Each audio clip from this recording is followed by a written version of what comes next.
Narito tayo ngayon upang matunghayan at pagkwentuhan ang talaga namang nagwa-viral na latest issue ni Ate Erica.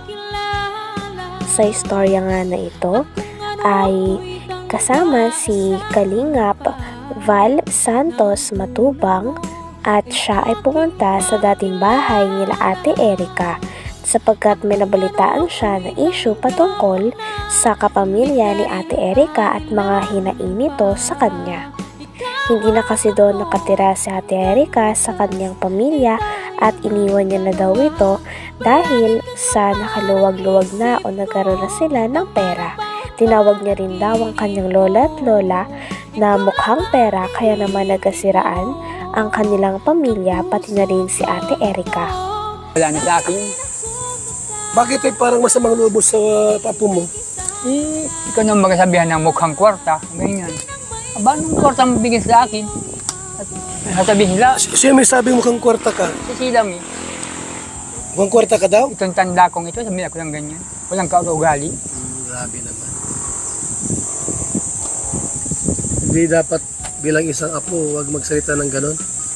Sa lulo na sabihang mukhang pera. Saan sila nang galing? Sa amin, nagpalaki. Kami nagparal, kami nagpalaki kanila. Wala silang utang na loob. Bakit tay, sobrang mo sa kanila? Dahil dyan? Sa mga winiwikan na sa amin na lapastangan yung mga apo nila. Nalapastangan nila kami yan. Kaya ayaw ko na. Mas hindi kayo magkasurundo. Hindi ko na hinagad na magkaayos. Talagang napakalaki na nga ng sama ng loob ng lolo ni Ate Erica sa kanya sapagkat naggawa daw nila itong tawagin na mukhang pera. Sabi pa nga ng lolo ni Ate Erica ay ginagawan pa daw nila ng kwento na kunwari ay hindi totoo na may sakit ang kanilang lola. At pagkatapos ay kinukuha daw nila ang pera na nararapat para sa lola ni Ate Erica. Kaya naman grabe at sobrang sama nga ng loob ng lolo ni Ate Erica sa kanya. Sinabi pa nga ng lolo niya na mas maganda na daw hindi sila magkaayos dahil napakasakit talaga at napakasama daw ng ugali ng kanyang apo na hindi niya naman daw inaasahan dahil sila mismo ang nagpalaki dito. Magkaayos pa kami. Maski yung ina niya. Yung ina wala din namang kwansan. Anak mo yung ina? Po. Pero bakit ayaw mong anak mo? Hindi nga po marunong magpangaral sa anak. Dapat isang magulang, pangaralan yung anak niya para matuwid. Matuwid yung mga anak nila. Wala. Kampi pa. Kampi pa? Kampi pa dun sa anak. Pinagsisiraan pa nga yung nanay niya. Yan daw ay talagang naghahambog lang. Magkasakit. Bakit ganun sila? Ay, awan ko dun. Hindi ko alam. Ha? Ay, lovers. Gumagawa ng kasinungalingan yung iba. Yung Ima Torres po ang laging araw-araw ni Sheila may kausap. Ima Torres. Torres. Ima Torres. Lagi yung kausap nila? Yung namumuno po sa Ilaber. Parehas po sila yung tamang panggawa ng kwento. Puro paninira. Pagkalkal ng buhay. Yun lang. Wala na po, kwebel na kwento. Sabi pa ng lolo ni Ate Erica sa kanya ay meron itong mensahe na pinaparating kay Ate Erica. Sabi nga niya na yung ugali daw nila ay talagang hindi papalampasin ng kanilang lolo dahil para sa kanilang lolo ay panlapastangan ito sapagkat hindi nga nila matanggap dahil sila mismo ang nagpalaki kay Ate Erica ng ilang taon. Sila din daw nagpaaral at naghatid sundo dito kahit na ulan. Kaya naman daw hindi rin nila lubos maisip na talagang iiwan at pagtataksilan sila ng kanilang tinuturing na apo. Kaya napakasama nga ng loob ng lolo ni Ate Erica sa kanila dahil nagawa nila na iwan nila ang nagpalaki at nagmalasakit sa kanila noong bata pa sila. Bal na ko niya na desisyon na magkasundo pa kami. Wala ka nang pala magkasundo kayo. Ano kung tirahin ka sa bahay nilang bago? Ay, dito lang ako sa butukan. Hindi na ako mag-cater sa gayong mga klaseng tao. So tay, anong mensahe mo kay sila kung sakaling nakikinig sa atin? Ay, kung nakikinig ka naman, sila yung mga asal mong ginagawang ganyan, hindi pwede sa akin. Ayaw ko nung lalapas tanganin nyo, nagpalaki sa inyo.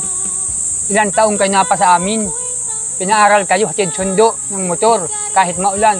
Pero nagawa ninyo sa amin, lula mong ganito.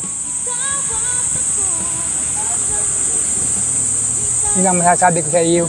Kay Erika tay, Erika. Sa rin po yung parehas ng dalawang Pares silang ugali. parehas lang. Kasi alam mo ba yung dahilan bakit binawi ni Jun E yung kalahating milyon na sana pabahay nila Erika kay Kalinga Prab? May alam ka doon? Grabe at napakasama na nga ng loob ng lolo ni Ate Erika sa kanya sapagkat dahil lang sa pera ay talagang nagwatak-watak sila at nagkagulo ang kanilang pamilya.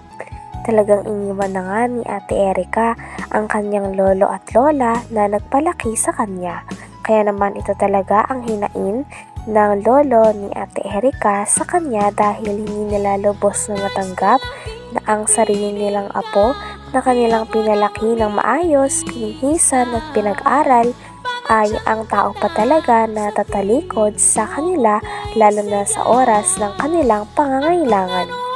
Kaya naman sa parte ng kanyang lolo ay hindi na rin nais ng kanyang lolo na ayusin ang hidwaan na nagaganap sa kanilang dalawa dahil hindi daw ito katanggap-tanggap. Alam ka doon na kwento? Doon po sa pagbawi po ni Sir John A, hindi ko po alam kung saan po napunta yung pera. Kasi magkausap na po sila ni Sheila May. Okay. Ibig sabihin, mayroong malaking factor si Sheila May kung bakit binawi yung pera kay Kalinga para sa babae ni Erika. Opo, kasi ganito. Kasi parang kasi ganito po kasi nung pag po binablog po sa Erika ni Sir Kalinga Prab. Alam na po ni Sheila May ang parang pinag-usapan na po nila ni Sir Mga John. kalingap, mga kaibigan, balik nga paglingkod, Val Santos Matubang. Simpleng tao, ordinary vloggers, mga kalingap, na handa maglingkod po sa ating mga kaya. Ito po mga kaibigan ko yung nasa bahay ngayon nila, yung nila tita, saka lolo po nila. Dahil nga pumunta si Kalingap Val sa bahay nila Ate Erika, ay marami ring nalaman ng mga manonood tungkol sa hidwaan ni Ate Erika at ng kanyang lolo at lola. Lumabas pa nga din na konektado pala ito sa naudlot na pagpapabahay ni Kalinga Prab para sana kay Ate Erika at sa kanyang pamilya. Nandun naman ang kanyang tita at talagang naglahad ng istorya. Sinabi naman ng kanyang tita na talagang hindi naman daw totoo at lumalabas nga na hindi talaga totoo ang mga rason ni Ate Erika sa pagtanggi niya sa pagpapabahay kay nila Kuya Ram sa kanila. Sabi kasi ni Ate Erika noon ay hindi mo na siya magpapa-vlog o hindi na talaga siya magpapa-vlog kaila Kalinga Prab sa kadahilanan na mag-focus muna siya sa kanyang pag-aaral at gusto niya rin talagang magkaroon muna ng oras para sa kanyang pamilya at sa kanyang pag-aaral dahil porsigido ito. Ngunit lumabas nga sa issue na ito na talagang hindi totoo ang lahat ng iyon. Sapagkat ang katotohanan ay mayroon na daw kumakausap kay Ate Erika na isang negosyante na talaga namang handa kaagad tumulong sa kanya. Kaya naman ito daw talaga ang dahilan kung bakit bumitaw na at hindi na nagpapa-vlog si Ate Erika kay Kalinga Prab at sa Kalingap team.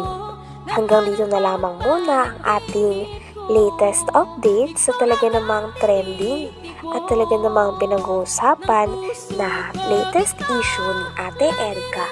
Maraming salamat sa inyong panonood. Hanggang sa muli. Bye!